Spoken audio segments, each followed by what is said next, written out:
নিজেই বয়ে যাবে। শোনা এখন কোথায় যাচ্ছ বাবা? আজকে তো আমি নার্সারি ঘরে বসবো, আজকে তো আমি এলকেজিতে বসবো। হ্যাঁ আজকে তো এলকেজিতে। চলো চলো চলো। আই কার্ডটা এখনো পাওয়া যায়নি। আই কার্ডটা ও চুমু দেওয়া হয়নি। যাবেন জেঠু? চলো চলো চলো, টোটোতে যেতে যেতে আস্তে। হ্যাঁ চলো, টোটো পেয়ে গেছি। উঠে পড়ো। হ্যাঁ ওইদিকেই তো যাবো। বসো। চলে আসলাম ছেলের স্কুলে, কিন্তু বুকের মধ্যে তো ধকধক করছে যে ছেলে না কান্নাকাটি করে। তবে মনে হচ্ছে না কান্নাকাটি করবে বলে, আনন্দেই আছে, কিন্তু যতক্ষণ না ভেতরে ঢুকছে ততক্ষণ শান্তি নেই। তো আজকে যেহেতু প্রথম মানে ফার্স্ট ডে, তো সেই কারণে একটা করে ব্যান্ড দিচ্ছে ওদেরকে, ওয়েলকাম ব্যান্ড। তো ওই যে নিল, এবার যাচ্ছে, ওই যে যাচ্ছে যাচ্ছে যাচ্ছে যাচ্ছে, টেনশন ফ্রি হচ্ছে আস্তে আস্তে। তো চলো বাড়িতে যাই।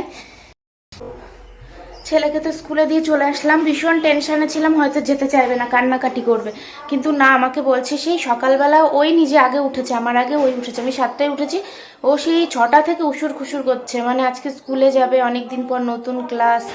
আর ড্রেসটা তো এখনও পাইনি, ওই আগের ড্রেস দিয়ে আর এমনি নর্মাল একটা প্যান্ট, জিন্স প্যান্ট দিয়ে পরিয়ে পাঠালাম, আই কার্ডও এখনও পাওয়া যায়নি। তো নতুন ড্রেস পেলে আরও বেশি খুশি হতো, বলছে সবাই ড্রেস পরবে, আমি ড্রেস পরে যাব না। তো ওর প্যান্টটা একটু ছোট হয়ে গেছে, কিন্তু অর্ডার দিয়েছি, এখনও আসেনি, আসলে তারপরে নতুন ড্রেস পরে গেলে আরও বেশি খুশি হবে। আর অনেক দিন স্কুলে যাই না, আমি ভাবছিলাম আজকেও বোধহয় কান্নাকাটি করবে, যেতে চাইবে না, সেই মানে বিভৎস একটা বাজে অবস্থা, কিন্তু না, সেরকম কিছু হয়নি, ভীষণ আনন্দে আনন্দে গেছে। আর স্কুল তো সুন্দর করে আজকে সাজিয়েছে, কারণ অনেক দিন পরে আজকে প্রথম ওপেনিং ওর জন্য। তো ভীষণ খুশি, সব বাচ্চারাই খুশি, আজকে কেউই কাঁদছে না দেখলাম। তো যাই হোক, এখন হচ্ছে একটু গানের প্র্যাকটিস করব, কারণ ম্যাডাম হচ্ছি, এখন যদি নিজেই প্র্যাকটিস না করি, নিজেই না পারি ঠিক করে, তাহলে কি করে সবাইকে শেখাবো, তাই না? তার জন্য এখন একটু প্র্যাকটিস করব, এখন আর ফাঁকিবাজি করলে চলবে না। কথা বলতে বলতে আমি না হাঁপিয়ে যাচ্ছি, এখন এরকম হচ্ছে। তো চলো একটু গান প্র্যাকটিস করে নিই, তারপর আবার পরে আসছি, ঠিক আছে? আগে ড্রেসটা চেঞ্জ করি, আর পারছি না, ভীষণ গরম লাগছে, মানে এখন নাইটি পরে থাকতে থাকতে এখন শাড়ি পরলেও যেন হাঁসফাঁস করে, মানে নাইটি ছাড়া কিছুই আর কমফোর্টেবল না, মনে হয় যেন কখন চেঞ্জ করবো এরকম লাগে। মা আজকে আমাকে ছাড়া খেতে বসে গেছে, আর এই এত খিদে পেয়েছে, এক কম্বল কেচে নিয়ে কম্বল, হ্যাঁ পারলাম না, মেয়ের দিকে তাকাতে পারলাম না। না, মা খাবে ভাত, আমি খাবো মুড়ি। মা এই তরকারিটা ভীষণ ভালো করে, সে দেখালাম না, শসা দিয়ে, পেঁপে দিয়ে, লাউ দিয়ে, মিষ্টি কুমড়ো, পটল সব দিয়ে করে, রসুন ফোড়ন দিয়ে, গাজর, টমেটো সব দেয়। তো মাকে খাওয়াতে পারলাম না এখনো, এটা আমার দিদির রেসিপি। হ্যাঁ খুব ভালো এটা। এই যে আমার জন্য, মা আবার এর মধ্যে আলু ভাজা দিয়েছো। মা থালা চাটাচাটি করলো কিভাবে, একটু দেখাতে পারলাম না গো।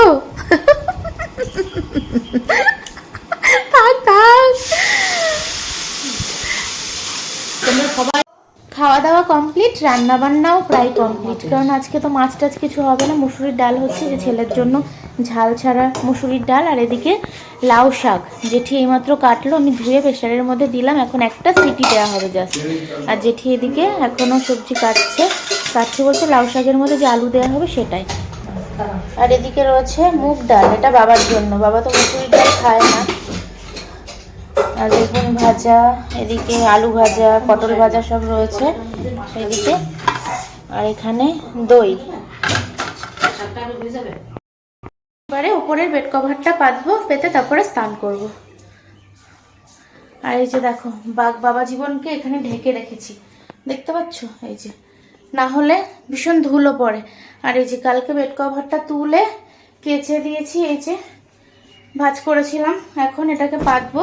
আর এই যে এইগুলোকে একটু ঢুকিয়ে রাখবো, যার জায়গা যেখানে সেখানে ঢুকিয়ে রাখবো এগুলোকে।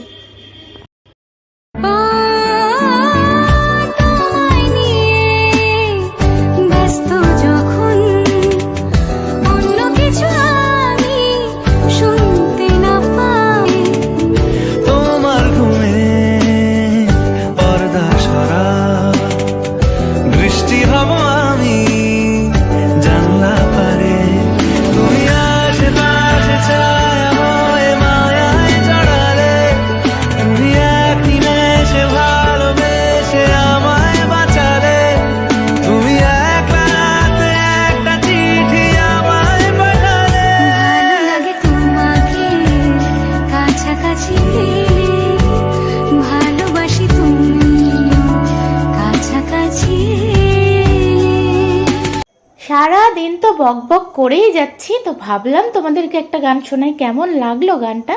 যদিও এটা কিন্তু আমার গলার গান না, এমনভাবে বলছি মনে হচ্ছে আমি এই গানটা শোনালাম।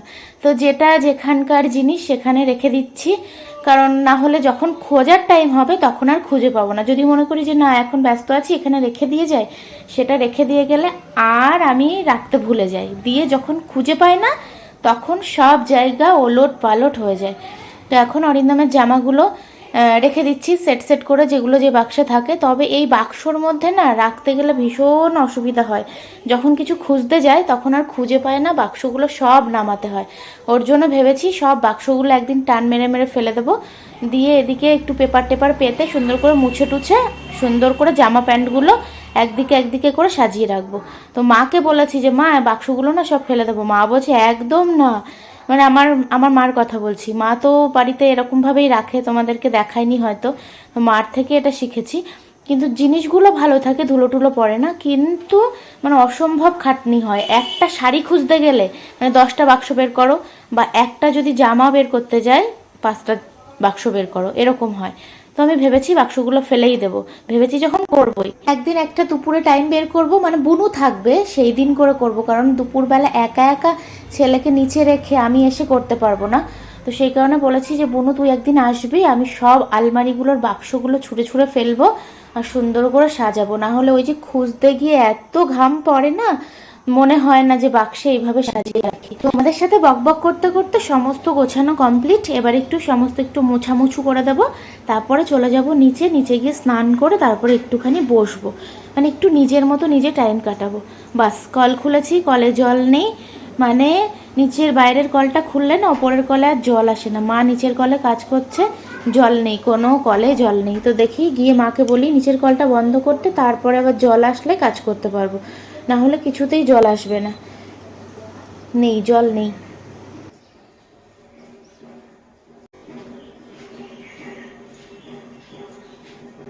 চুলটা আছড়াবো, চিরুনি হাতে নিয়ে দাঁড়িয়ে আছে, মা এদিকে দেখবে কি করছে। কোথায় ঢুকেছে দেখো, চাদোয়ার তলে আমার কম্বলটা বাড়িতে কেচেছে। 500 টাকা দিয়ে দিবি। 500 টাকা? 5 টাকা দিলেই হয়ে যাবে। 5 টাকার কাজ নয় এটা, দোকানে দিলে 500। হচ্ছে 3 জন মিলে এটাকে এখানে উঠিয়েছে, এই যে এই পাইপ দুটোর উপরে টাঙিয়েছে। 2 দিনেই শুকিয়ে যাবে, আজকে প্রায় শুকিয়েই যাবে। 2 দিন রোদ্দুরে দিলেই হয়ে যাবে, তাই না? পুরো একদম মানে চাদোয়া। আগের দিনও বাবারটা কেচেছে, আর ওর মোটাটা ওই দোকানেই দিতে হবে লন্ডিতে। এইভাবে এসে এসে চিপে দিচ্ছি। হ্যাঁ, আমার কাছে থাকলে তো একদিন মানে 1 সপ্তাহে শুকাতো না, পচা গন্ধ বেরিয়ে যেত। ওটাই আবার ট্রাঙ্কে ভরে রেখে দিতাম। ওইটা রেখে এই চলে আসো। হ্যাঁ ছেলেগুলো আসলে দিতি। হ্যাঁ হ্যাঁ, রাখবো একটা ওরকম করে। আসো বাবা, কি রোদ্দুর, আমার শাশুড়ি তো খুব কাজের। হ্যাঁ, তখন আমার বৌমা এসে বললো আমার শাশুড়ি খুবই কাজের, এত সুন্দর স্মেল বেরোবে বলবে না। নিজের তরকারি নিজে তেল দিতে বলিস যে বৌমা তোমার তরকারি আগে তুমি তেল দিয়ে নাও। বৌমা আসলেই ঝগড়া শুরু করে দেবো। চুল টুল আছড়ে সিঁদুর পরে এবার একটু বসবো হচ্ছে জানলার সামনে, লোকজন দেখবো, একটু ফেসবুক দেখবো, রিলস দেখবো, আর ভিডিওগুলো একটুখানি এডিটের কাজটা এগিয়ে রাখবো, মানে পুরোটা তো হয়নি, যেটুকু হয়েছে সেটুকু একটু করে রাখবো। আর মা গেল স্নান করতে, আর এখন বাজে 12টা 20, ছেলে আসতে এখনও আধ ঘন্টা, মানে 1:45 ছুটি, তারপরে আস্তে আস্তে তো 1টা। মা স্নান করতে ঢুকে দেখে জল নেই, দিয়ে আবার চেঁচালো, আবার গিয়ে মোটরটা চালিয়ে দিয়ে আসলাম। তো ছেলেটা তো বাড়িতে নেই, এতদিন স্কুল ছুটি, বাড়িতেই রয়েছে, আজকে সারা বাড়িটা কেমন ফাঁকা ফাঁকা লাগছে। জেঠি বলছে যে বাড়িতে নেই, ভালো লাগছে না, এসে এসে পেছন থেকে জড়িয়ে ধরে, হাউ করে, ভয় দেখায়। আজকে পুরো বাড়িটা একদম নিস্তব্ধ লাগছে, মানে অনেকটা টাইম ফ্রি পেয়েছি কিন্তু খুব ফাঁকা ফাঁকা লাগছে, মনে হচ্ছে কখন বাড়িতে আসবে।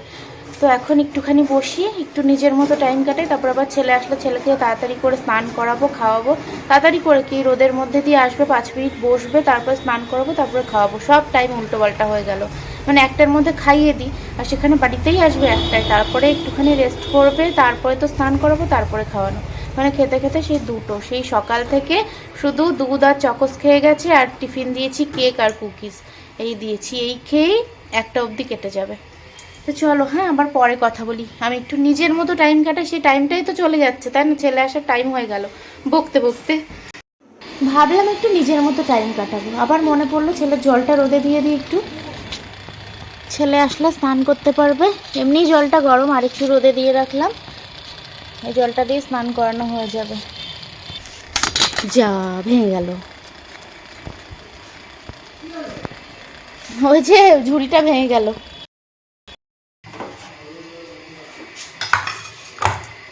আর এগুলো থাক। হ্যাঁ হ্যাঁ,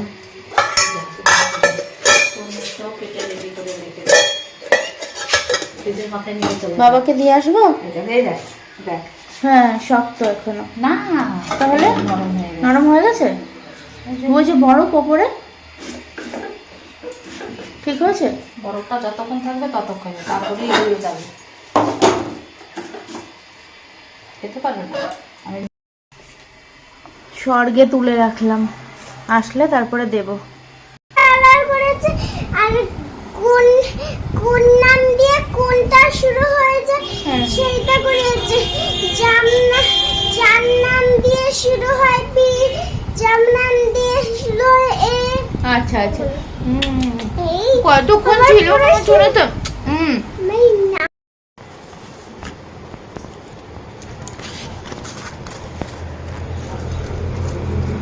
এটা দিয়েছে বাবা গিফট।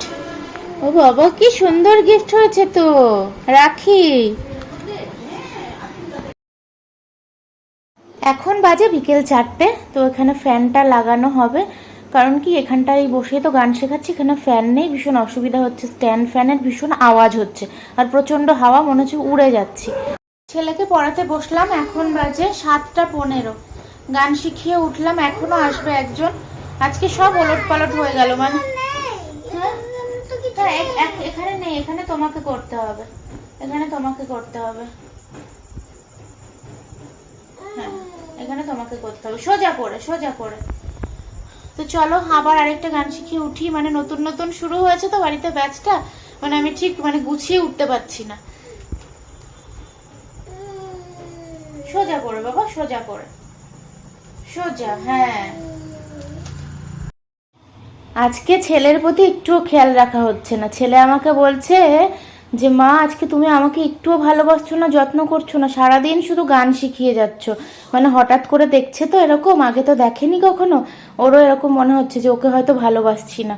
আর আজকে একটুও মনে হচ্ছে না যে ছেলেকে হোমওয়ার্ক করাবো বা ওকে নিয়ে পড়াতে বসাবো, মানে একটু এনার্জি পাচ্ছি না। সেই বিকেল 4:30 থেকে শুরু হয়েছে তো, আসলে অনেক দিন অভ্যাস নেই, ওর জন্যই কষ্টটা হচ্ছে।